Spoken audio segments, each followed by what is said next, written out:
Grace Brown started something known as Project Unbreakable when she was extremely young, and since then she has gotten many people who have been victims of sexual assault and rape together to basically spread a message of awareness. Now, she's done so in a really unique way. She has these victims hold these signs that basically quote what their abuser said to them right before they sexually assaulted them. And they're very, very difficult messages to look at. And she actually did this for 27 female survivors of sexual abuse. And then after she did that, she decided to also focus on men who have been victims of sexual abuse. And that's really the reason why I want to talk about this story, because I think that she does really do a great job of raising awareness about the fact that sexual assault doesn't just impact women or girls. It definitely impacts boys as well and men as well.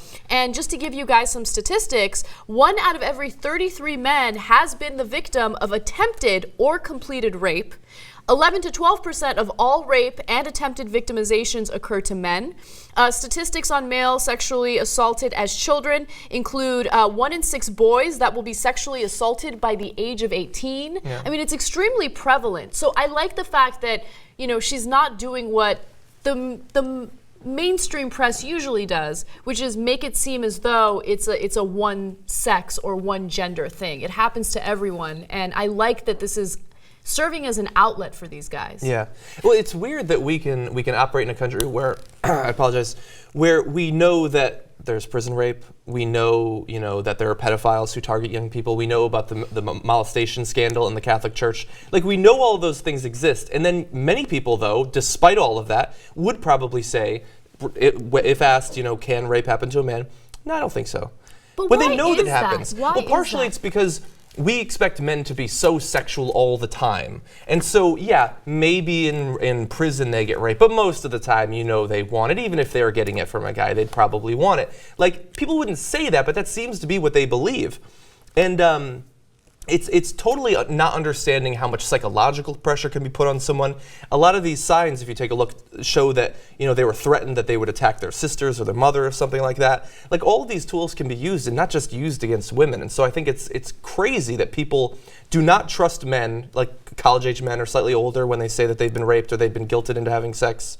Like, I think that that's one area that our culture needs to catch up. Absolutely. There's no question about that. And when you have that type of society that rejects the notion that men can get raped, think about that. It really discourages men from reporting that they've been raped. And, after something like that, something so traumatic, you need certain psychological help. And they might, be hesitant to even get that. So I think that we have to change the perception of rape in the country. I don't want it to be a one gender or one sex thing. It impacts everyone. Yeah. And in order to make sure that everyone is safe and everyone gets the appropriate treatment that they deserve, we need to change our mindset. Yeah. So really fast, there's 2 other things I want to say. One is that fundamentally, what is it about rape that does lasting damage to people? I mean, certainly there are things like transmission of STDs, pregnancy, and things of that sort, but a lot of it is the psychological damage that's done to you where it makes you second guess yourself or make you see yourself in a different way. And so what are we doing here with the men who are raped? We're saying the very idea that this could have happened is impossible. You're crazy to think that it could happen to you. We are reinforcing the primary damaging mechanism of rape in the minds of all these men, and that's what makes it so horrible. Side note, though, one thing about this campaign, which I think is great overall, is I saw a bunch of different sources attacking it, saying that it was transphobic.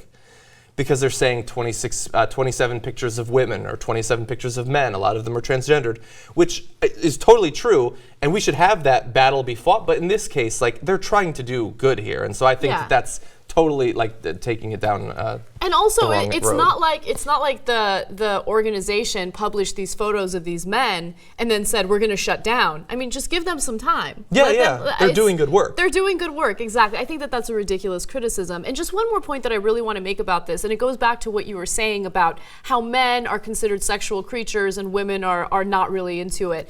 I think that is another misconception in society. And it's a societal expectation of women, right? You're supposed to not want sex, or if you do want sex, sex, you're supposed to be quiet about it, right? Women are just as sexual as men are. They have the same type of desires and fantasies and needs that men do. So I want that misconception to go away because it's ridiculous, and I don't like that stereotype of men, being like these pervy dudes that can't stop thinking about sex, and women are like so innocent and they just sit back and they're always the victims. Yeah.